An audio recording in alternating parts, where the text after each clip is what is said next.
I remember the excitement for the game. Game went into overtime, and I had the game came to a conclusion. It went to overtime, didn't it? Mm-hmm. Yeah. I wound up having just one break after the game ended. And I just remember being sick saying it out loud. Just awful. Now let's bring in Matt George. Well, welcome, Matt George. See, if Matt would have been here earlier, we wouldn't have had to do this. Matt, you want to recall that day? Hey, Matt, thanks a lot, pal. What I came in late. What day? So Matt, I'm not even gonna say today what's going on. We were talking about how fire is gonna be when the round. Why can't I just say that the first time? Round ball rock plays, and then they pan out and they show Doko and they say it's gonna be fire, right? Like we were all in agreement, like, yo, this is gonna be sick. And I was like, man, without thinking, I was like, man, NBC back in Sacramento for the first time. Never mind. Never mind. We don't need to know when the last time NBC was in Sacramento. Well, NBC's never been in the Golden One Center, so that's the difference. There you go. New building, new us. Do you remember that day? Oh, vividly. I remember. That's what we were just talking about. How like old it's so bizarre to me. Like I remember that day so vividly. I was 8 years old. Yeah, but I vividly remember. I more vividly remember Game 6 than Game 7, because of that too. I remember everything going on. I remember because I've never gotten the opportunity to tell Mike this, and I hope I get the opportunity to. I was the biggest Mike Bibby fan growing up, to the point where like I buzzed my head. I had all the Mike Bibby gear. Like I was the biggest Mike Bibby fan, and I was like in tears when Kobe elbowed Mike in the face and it was a foul on Mike. So I remember after Game 6 writing a letter, and my mom said she would deliver it to Mike Bibby for me, just like making sure he was okay. But yeah, no, I vividly remember that series, even being 8 years old. Heartbreak, the first heartbreak. Every game of that series, I remember like it was yesterday. That was the greatest series this city's ever seen. You know what's also interesting? Sorry to cut you off. Just going to point out Matt's haircut. I see him. Fresh. Yeah. Like, he looks like he's at look at that boy. Matt looked like he had career day or something. Look at that boy. Hey. It's going to be even farther by the end of the season. Don't worry. This may sound like it's definitely not a diss. It's just an observation. And this is why the Sac State thing is so major. People love Mike Bibby in this city. Love him. Yeah. He may be the most popular of that entire group. People loved Mike Bibby. Sure. And you would think it might be Weber. I think they love Weber. Yeah. But I don't know, man. I think Bibby might be number one from Chris, that group.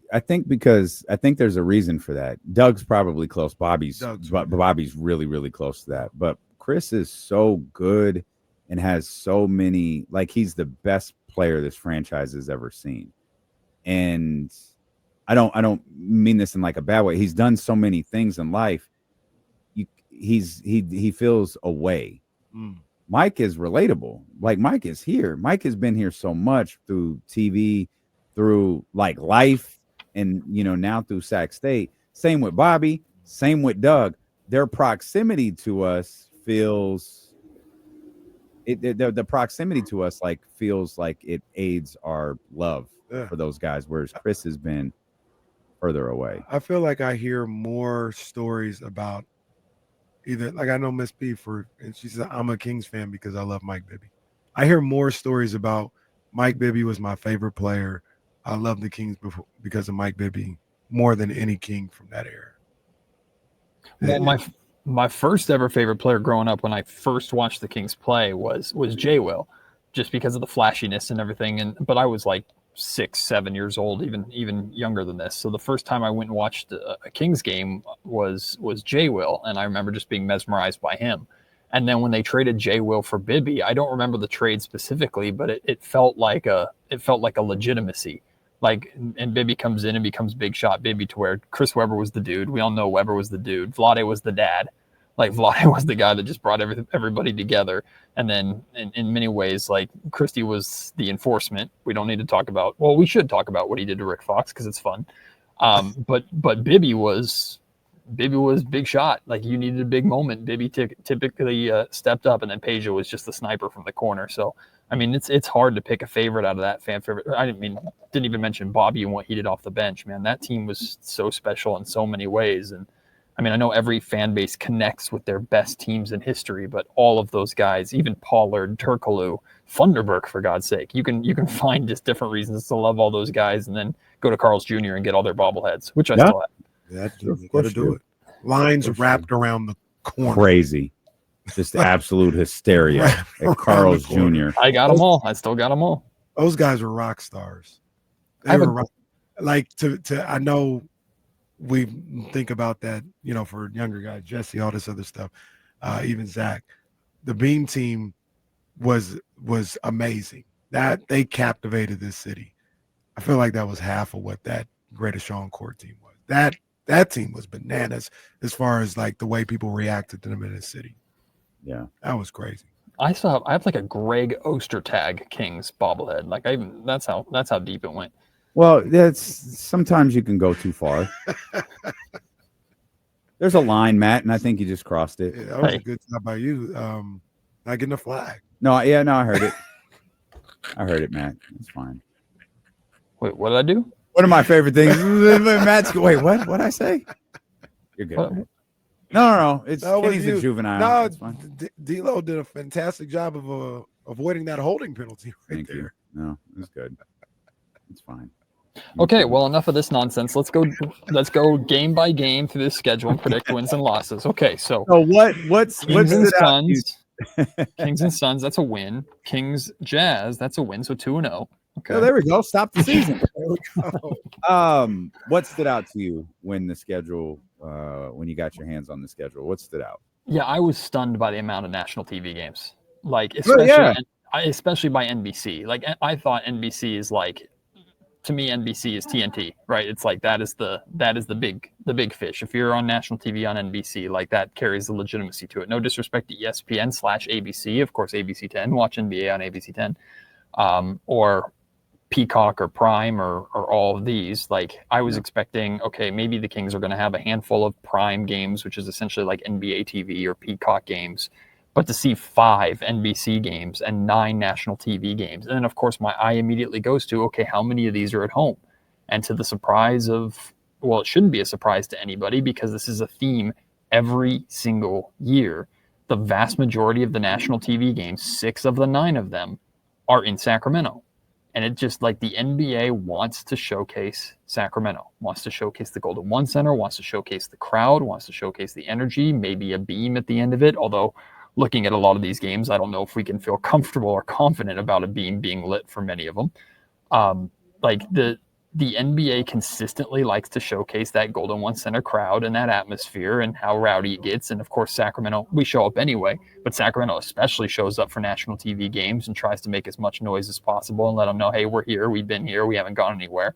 So like that's the first thing that I always look at is how many national TV games. And this year was not looking at it from a term of disrespect because over the last couple of years, I think we were looking at it like, okay, I'm preparing to be angry because the Kings are getting gypped. The Kings are not going to have as many games as they should. But this is like, wow, they have more games than I expected. And I'm glad that Sacramento is still at the center of all of it in terms of the games being here in the Golden One Center. So I was very surprised and pleased with the amount of national TV games.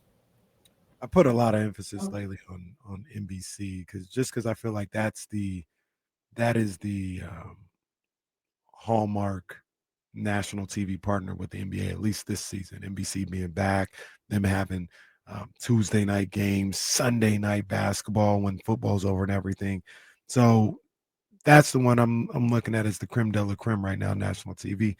And for the Kings to get 5 of those NBC games I was shocked just like you, Matt. I thought if they get some Prime Video type games, maybe an ESPN here or there, but 5 NBC games is pretty impressive to me. Yeah, and some of these games too. I mean, they're definitely exciting. I'm not happy that we have to wait all the way till March 17th for Fox in Sacramento because who the heck knows what the Kings are going to be at that point. Like the Kings could be completely in the bin. The Kings could be competing for a playoff spot. That's after the trade deadline, so who knows if DeRozan or somebody or Malik or other guys are going to be on the team at that point. It's going to be interesting to see how Scott Perry handles that first trade deadline, regardless of how well the Kings are or aren't doing. So I wish it was a little bit earlier, but I mean, that's sour grapes. But I mean, getting to see Cooper Flagg, getting the Lakers on national TV, Denver on national TV early on.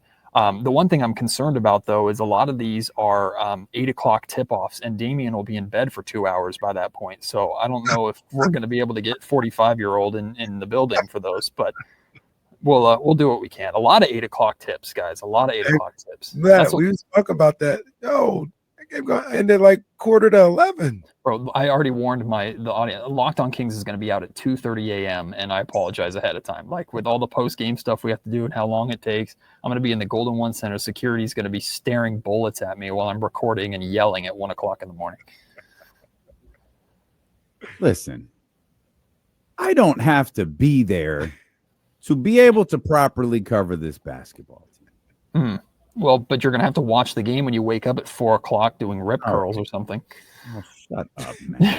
You're going to be covering the team like we said earlier. The East Coast team playing on the West Coast. Going to wake up at 2 to I'm watch going to these games and I'm staying till the end just to shut this noise up.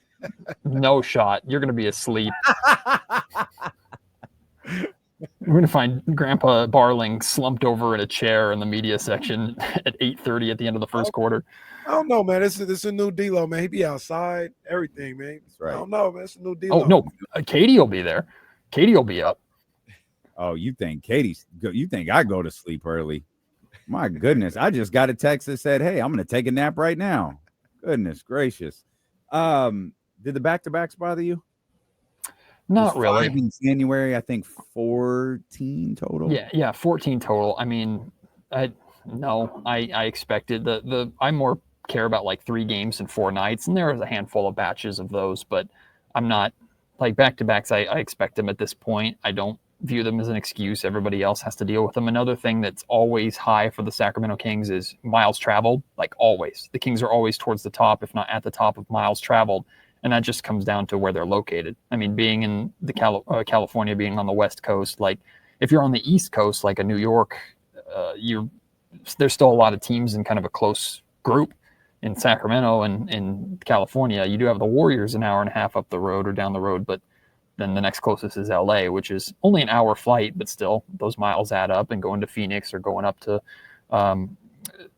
Portland. So like the miles travel is always a big thing that I know a lot of people react to. Like, though, I think these things are so small in comparison to the actual problems that the Sacramento Kings have. So it's not worth the energy to be upset about. I would like to get to a point where the Kings are good to where we can start to complain like we did 2 years ago about conspiracies of the Kings having to travel so much. But no, I don't really, back-to-backs don't really bother me. What bothers me more is like I looked at the first 7 games, and 5 of the first 7 are on the road.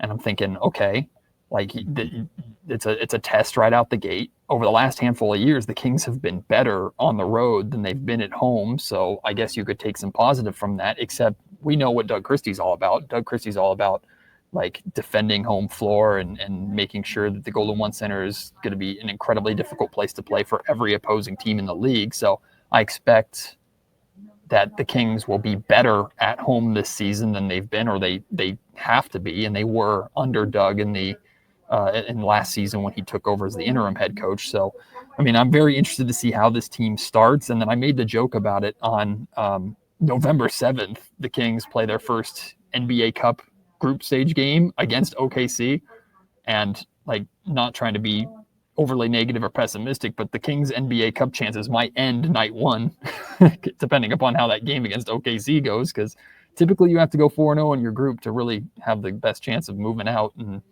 I don't know if the Kings are going to be able to do that with OKC and Minnesota as their first 2 group stage games. But hey, we got some big games in Sacramento right out the gate, so that excites me. Yeah, I'm all for that.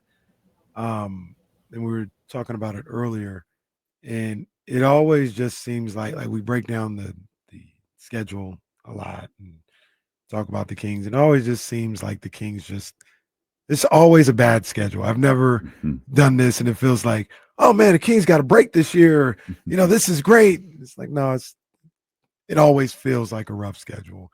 And they go, oh man, that 6-game road trip. Wow. NBA did them dirty. Well, everybody goes on a 6-game road trip. Some go on 7 and 8 game road trips because the rodeo is there or the Grammys are in town. Yeah. So it's a lot of fun. I enjoy it. I enjoy looking at the schedule, actually seeing dates and stuff like that. I always look for the weekend games and stuff like that. But at the end of the day, it's the NBA. And I said earlier, I think there's only 2 like really, really bad, not talented teams in the NBA. Other than that, you're going to be playing good players every night. Somebody could drop 40 on you on any team. This isn't the best for my high school football coverage schedule either with ABC 10, but we have a lot of Friday nights in the Golden One Center. We got a lot of Friday nights in the Golden One Center, which we know how Doco gets on the weekends and how much fun it is. So, I don't know how good the team's going to be. I'm hoping they're entertaining. I'm curious about them, which is the best way that I can, most optimistic way to sum up this team going into the season. I'm curious about what they're going to be, but Friday nights, Saturday nights in Doco are going to be fun. And we got a lot of big games on Fridays and Saturdays in Golden One Center. Not related, but related to what Kenny said. January 20th, this is the Lakers at Denver, at the Clippers, at Dallas, at Chicago. Boy, that's ridiculous. I just saying that out loud is ridiculous. At Denver, at the Clippers is ridiculous. Why? At Dallas, at Cleveland, at Washington, at New York, at Brooklyn. Oh my God. It runs January 20th to February 3rd. The Grammys are February 1st. The Grammy road trip for the Los Angeles Lakers that they have every single year. And the Spurs have the rodeo. Yeah, I was going to look that one up next. Chicago have the circus, or do they still do Oh, is that what it is? Okay. Yeah. I knew there was a circus one, but I couldn't remember who it was. Man. And the Kings just have Sacramento. Right. You're the Kings, so you're going on a 7-game road trip. But yeah, that's like having them go to Chicago, then to the Warriors, and then to Texas. Go. That is so ridiculous. By the way, Matt, January 9th, bus trip to the dental office. Let's go. What are you talking about? I'm going to be doing the show from there. You guys are going to be back here, and I'll be giving you the tour of the dental office part 3 or something like that. We're going to be there. So great. We're going to be there. That was one of the great Well, shows what's my favorite is Matt is just constantly mortified by how these hits from the Chase Center go, whether it's too loud, whether they're rehearsing some song, whether like he's just got to get up and just keep moving. We find it incredible. Yes. Matt is just miserable through the whole process. Well, I've had some of the most unprofessional nights of my career at the dental office, from those call-ins to the show to my boy Tony Harvey just standing in the middle of my shot. Bro, I've had I'm scared what's going to happen when I show up at the Chase Center. The best part about Tone is he gets up almost in slow motion and just turns around and just nonchalantly starts filming. Was that where Rasay was talking to Domas? I think it was when Rasay and it was during when they were shooting for the Starting 5 documentary. So Rasay, Domas's wife, and I don't remember her name, I apologize, and Mike Brown were all sitting in the crowd asking questions. And then that was the night where Mike asked Domas about why he didn't play JaVale McGee. It was such a weird game. It was a fun game though, because that was right at the start of the year. Vibes were bad. The team was not playing well, and then all of a sudden they beat the Golden State Warriors, and everybody was happy. Everybody was back. It was great. It was such a weird time. Well, those things happen. Beat the Warriors, beat the Lakers. We'll figure everything else out. We will. I also might have gone on a rant about doing something to the Bay Bridge or the Golden Gate Bridge on the State Center as well. A fantastic out of context rant, but by the way, it landed with Warrior fans. Warrior fans loved it, but apparently some articles in San Francisco don't understand humor. This is one of the silliest things I've ever seen. Matt, the funny thing is, 5 years of this show, Matt's probably the biggest troublemaker. Oh, without a doubt. You can ask ABC 10 yes, too. starter. Yeah, I mean, yeah. we're pausing jokes all day and Kyle is doing inappropriate things with this drop, and still it's Matt George we got Jason Jones on this show for 5 years, and seemingly it's Matt George who gets in more trouble than anyone else. We could write a Matt book. George has been banned by an entire radio station. That's crazy. For leaving and going on to do better things with my life. We get mentioned more on that radio station than Matt George does. Brother. I could write a book on unique ways Matt George has pissed someone off. I could have a best-selling series. And it's going to be narrated by Damian Barling on Audible. Unique ways. I'll do the foreword for you. Unique ways that Matt George has pissed people off. I could write a trilogy. Oh, you really could. No, like it's the amount of emails that ABC 10 gets about things that I say or do on podcasts or on social media, which, by the way, these miserable people that lose sports debates or don't have a sense of humor that decide to email your bosses and your managers because you're just the worst. They're the worst people. And I can say that with a smile on my face. You are just the worst, horrible people. And I hope you can find something better to do with your job. I'm always fascinated by those people who are like, I'm going to contact your boss. What you said about the Kings upset me so much. Or you use the word damn too freely on your podcast. I'm going to tell your boss. It wasn't that bad of a word. It was a word that I thought was fine that I got in trouble for on my podcast, which I will not even be able to say on this show anymore. They need to be more like my guy Stanley. Call in, say it with your chest, and ask Jerry Jones to buy the station. Ask Jerry Jones to buy the station and fire you two. What was it? Spurs reporter wanted to call the manager on you? Spurs reporter said, I've been trying to reach your office. Sir, what is your actual name? Like, really? You're a reporter and you can't figure out who runs this radio station? Well, I got news for you, pal. Neither can we. I'm just saying, social media has done a phenomenal job of turning everybody back into like elementary school children. Because like, remember when you would get laughed at for tattletaling? Now if people just do it professionally to other people's bosses when you say something that they don't like. Those people are 10 times worse than like the random commenter troll. Like, because it takes no energy to write, oh, you guys suck. Like, that takes 2 seconds. Right. But to track down an email address and sit down and I'm really upset about what Matt said and you got to reevaluate your life, man. Crazy. Come on, man. There's going to be an email that my bosses get about this show, so I'm looking forward to talking about that one too. No, that's fine. You could send them to old D-Lo and Casey. What do people say? Go touch grass or something like that? Oh, no. I'd say kiss my rhymes with grass. No, right. Well, unfortunately, Kenny, I've used that exact statement before on social media and gotten called to the office for it. So. All right, man. All right. I told you, Matt was the biggest. I got a novel. Matt is the biggest troublemaker. Unique ways that Matt George pissed you off. Send an email in. We'll compile stories, and we'll get this book going. That's just that kid. Just, hey, what's up, Mrs. Detention Teacher? I'm back.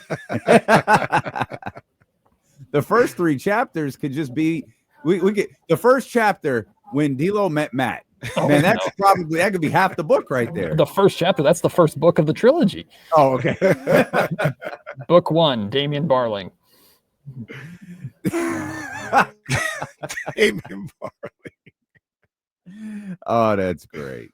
And look at us now. Look at us now. Talking too much Sacramento. You are a changed man. I've heard you are a changed man. So if I'm not the biggest representation of Damian Barling's change and growth, then I don't know. Is that a flag? That's a flag. No, I think you and I were in a tough spot. Like Matt's been hungry from the moment he stepped on the court. Mm-hmm. And I was just in a weird position there because the thing about the lowdown was we started 2 days after Deuce and Mo got fired. And it's like, man, you talk about putting us in a tough spot. Like, whether the two are related or not, like, look at what you just put us under. Right. Like, you just got rid of 2 people that this audience loved.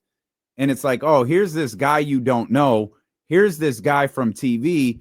And here's the guy in Matt who's been a big, part of the station. He's going to have a bigger role with this. Oh, and here, who's not leading the show is the guy you know the most in Jason Ross. Mm-hmm. And it was tough. And Matt wanted to figure things out. I wanted to figure things out. And it just a little testy to start. That's all. Let's just call it a product of the environment. Let's just call it the environment. It's facts. Just call him Matt Kuminga. No. They wouldn't let him play. That team refused to let Matt George play. Like there was two or three Steve Kerrs over there. I'll tell you what, there weren't too many people lining up offering Malik Monk and a first-round pick to get me out of there, though. Yeah, but now look, right now you're all NBA. That's right, man. All the more reason to go get Kuminga, Scott Perry. Come on. Am I the Dominic Mysterio of Sacramento media? Like, I'm just. Do I make everybody that angry? Well, but here's the thing, though, Matt, and this is all that matters. Dom's over. He's great. There might be. Great. I mean, Rhea, Cody. Is he more over than Jay? He's right there. Yeah. Like there aren't many guys more over than Dominic Mysterio. I think I can comfortably say top 5. And it's been years. Like, I'm not the, of course, biggest fan of the Logan Paul podcast or whatever it's called, but he had Undertaker, Mark Calloway on, and Mark had like a 5-minute answer at one time. I saw this online of talking about how amazing of a job Dominic is doing as a heel, like in the heat that he has and how natural it is and stuff like that. I was like, okay, if you're getting Undertaker's seal of approval for what you're doing at that age, you're doing a good job. This is going to sound like hate, and it probably is. He passed Daddy so long ago. Oh my God! Wait! You mean like all time? Yes. Oh no, it's bad. Yes. No, you don't have a championship, bro. Bro, show some respect. I enjoy him better than Pops, but Dom is already a bigger star than Rey Mysterio. Oh no, we're not gonna do that. Wow. No, how many matches on the cover of WWE? Yeah. He's not on the cover of 2K. We need to figure out why. Was Ray on the cover of 2K? Yeah. Did that game sell? Sure, I don't know. Kenny bought it. I actually didn't. I bought it. I just dumped that. I bought it. No, I will. I'm kind of with D'Lo though on that because there's only one moment from Ray's career that I think is like universally celebrated, and it was when he won the Royal Rumble from number 1 position for Eddie Guerrero. That was like really. I thought it was when Kevin Nash threw him into the trailer. One. I saw the other day when Big Show had him on the stretcher and threw him against. Well, I think Big Show knocked him out one time. Like actually, most of Ray's big moments are him getting his ass whooped. Remember when Batista turned on him and killed him? Ray's the first guy to win the WWE Championship and lose every match he was in. Well, he was like 5'4". Batista murdered him on television. Like murdered him. God, yeah, absolutely did. But he managed to beat Dom every time they wrestle. Yeah, won't even put his own kid over. Hey, real quick, more or less, you get this reading in time. Well, I'm gonna tell you like this. I've got my lineup ready to go. I'm putting it on social media. Go check it out, and it's at Prize Picks. Make sure you download the promo code KIFM. Get $50 instantly with your first $5 lineup. That's promo code KIFM. Well, what you want to do is download the Prize Picks app. That is use the promo code KIFM. KIFM for sure. Make sure you put that in there. Got to go to. You must be present in certain states. Go to prizepicks.com for more details. Because Prize Picks, run your game. I was trying to check and see who was first. So what Jesse's doing is he's starring it now. I think that's Jesse doing that. I started that time. Good call, what I'm doing, every once in a while, I direct traffic. I say this to Kenny all the time. Every once in a while, I direct traffic and I lead him right into a car. You did. So that's exactly what I just did. I just ushered Kenny in front of an SUV. That's my bad. Matt George breaks down the schedule over on the Locked On Kings podcast and on ABC 10. Matt, we appreciate you as always. We appreciate all of you. We'll see you back here. I just got the text. TK going to be with us tomorrow here in studio on Sacramento Sports Leader, ESPN 1320. Vamos, Zay.